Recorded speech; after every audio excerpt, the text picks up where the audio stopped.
నమస్తే, welcome to Sakshi education. This is Ram. ఇటీవల APSC విడుదల చేసినటువంటి గ్రూప్ 2 ఫలితాలలో ఏఎస్ఓ హోదా పొందినటువంటి శిల్ప గారు మనతో ఉన్నారు. వారి యొక్క ప్రిపరేషన్ జర్నీ ఏ విధంగా సాగింది అండ్ వారు అవలంబించినటువంటి స్ట్రాటజీస్ ఏంటి అనే విషయాల గురించి వారి మాటలు తెలుసుకుందాము. నమస్తే మేడం. నమస్తే అండి, thank you for having me and it's great. Once again congratulations madam. Thank you. And ఒకసారి మీ ఫ్యామిలీ బ్యాక్గ్రౌండ్ గురించి అండ్ మీ నేటివ్ ప్లేస్ గురించి ఒకసారి చెప్పండి. నాది ప్రకాశం డిస్ట్రిక్ట్, చాలా విలేజ్, మారుమూల ప్రాంతము. పామూరు సిఎస్పురం మండలం మాది. అంబవరం కొత్తపల్లి. ఫాదర్ లేరు, mother government teacher and sister brother ఇద్దరు ఉన్నారు. సిస్టర్ డాక్టర్, బ్రదర్ ఎంబీఏ చేసి బ్యాంక్లో జాబ్ చేస్తున్నారు. మేడం, మీ యొక్క ఎడ్యుకేషన్ బ్యాక్గ్రౌండ్ గురించి. నాది బీటెక్ ఆంధ్ర యూనివర్సిటీలో చేశాను నా గ్రాడ్యుయేషన్.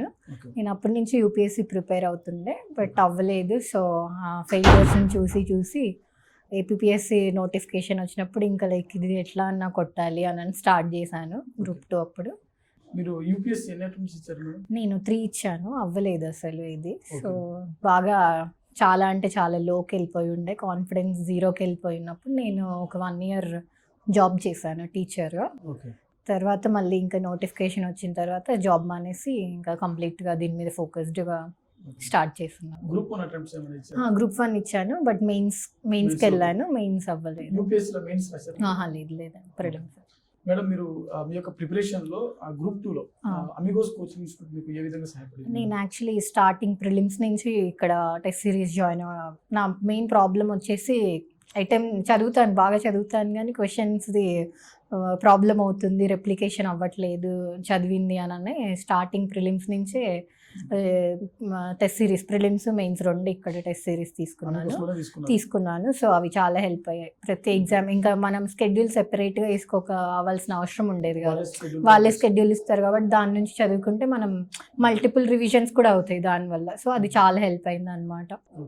సో మీరు మనకు అశోక్ నగర్ అండ్ గాంధీనగర్ ఏరియాలో మనకు నెంబర్ ఆఫ్ కోచింగ్ ఇన్స్టిట్యూట్ అందుబాటులో ఉన్నప్పటికీ అమిగోస్ కోచింగ్ ఇన్స్టిట్యూట్ ఎందుకు చూస్ చేసుకున్నారు? యాక్చువల్లీ మెయిన్ స్కెడ్యూల్ ఒకటి ప్రాపర్గా అవుతుంది, ప్లస్ వెంటనే ఎవాల్యుయేషన్ ఇచ్చేసి మార్క్స్ ఇచ్చేస్తారనమాట. మార్క్స్ ఇచ్చి ర్యాంక్ కూడా ఇచ్చేవాళ్ళు రాసిన వాళ్ళందరిలో. సో మనకు ఎక్కడ ఎంతవరకు ఇంప్రూవ్ చేసుకోవాలి, మనకన్నా కాంపిటీషన్ ఎంత ఉంది అనేది ఒకటి బాగుండేది. ప్లస్ ఎక్స్ప్లెనేషన్ చాలా వైడ్ కవరేజ్ ఇచ్చేవాళ్ళు అనమాట. క్వశ్చన్ ఎగ్జామ్ పేపర్కి ఆ ఎక్స్ప్లెనేషన్ చదువుకోవడం, అది మల్టిపుల్ టైమ్స్ చేయడం వల్ల వైడ్గా కవర్ చేసేవాళ్ళు అనమాట. ఓన్లీ క్వశ్చన్కే కాకుండా దాన్ని కొంచెం ఇంకా ఎక్స్పాండ్ చేసి ఎక్స్ప్లెనేషన్ ఇచ్చేవాళ్ళు. సో అది బాగుంది. మనకు అశోక్ నగర్ అండ్ గాంధీనగర్ అండ్ అమీర్పేట్, అదేవిధంగా దిల్సుఖ్ నగర్ ఏరియాలో మనకు నెంబర్ ఆఫ్ బుక్స్ అనేది మనకు అందుబాటులో ఉన్నాయి. ఎందుకంటే ప్రతి ఫ్యాకల్టీ కూడా తన పేరుతో ఒక సపరేట్ ఒక బుక్ అనేది రిలీజ్ చేసేటువంటి పరిస్థితి. సో మనకు ఇన్ని బుక్స్ ఉన్నప్పటికీ స్టూడెంట్స్ స్టాండర్డ్ బుక్స్ సెలెక్ట్ చేసుకోవాలంటే ఎలాంటి బుక్స్ సెలెక్ట్ చేసుకోవాలి? నేను యూపీఎస్సీ చదవడం వల్ల ఒక స్టాండర్డ్ బుక్స్ అనేవి ఆల్రెడీ ఒక బేస్ అనేది నాకు వచ్చేసింది అనమాట. ఆ బేస్ని గ్రూప్ 2కి ఎట్లా మార్చుకోవాలి, దానికి యాడ్ ఆన్ పాయింట్స్ ఎట్లా చేయాలి అనే దాంతోనే నేను మెయిన్గా చేశాను. పాలిటీ అంటే ఇంకా లక్ష్మీకాంత్, ఎకానమీ కంటే ఇప్పుడు కొంచెం ఎక్కువ అయితే ఎకనామిక్ సర్వే ఇవి రావడం వల్ల ఎకనామిక్ సర్వే బాగా లైక్ ఇంకా నోట్స్ తయారు చేశాను యాక్చువల్లీ ఎకనామిక్ సర్వేకి. ఆబ్వియస్లీ గవర్నమెంటే మనకి సర్వే డాక్యుమెంట్ ఇస్తుంది కాబట్టి దాని నుంచే మనం స్కీమ్స్, డేటా అంతా అది పెద్దగా ఉండిద్ది డాక్యుమెంట్. సో దాన్ని ప్రిసైజ్గా చేసుకొని నోట్స్ చేసుకోవడం వల్ల ఎకానమీ అయింది. హిస్టరీ అయితే ఇంకా లైక్ రఫీ సార్ కొన్ని మెటీరియల్స్ ఇచ్చారు, ప్లస్ డిగ్రీ మెటీరియల్ బుక్స్ కొన్ని ఇచ్చారు. సో అవి మళ్ళీ జోగినాయుడు అలా కొన్ని బుక్స్ ఉన్నాయి, అవి చదివాను. దానికి కూడా నోట్స్. యాక్చువల్లీ హిస్టరీ చాలా పెద్దగా అనిపిస్తుంది, చదువుతుంటే వెళ్తూనే ఉండిద్ది. సో అది నోట్స్ ప్రిపేర్ చేశాను. ఇంకా science and tech, environment, current affairs plus normal basic చదివేసాను. మీ ప్రిపరేషన్ టైంలో మీరు ఏమైనా పీవైక్యూస్ ఏమైనా ప్రాక్టీస్ చేశారా మేడం?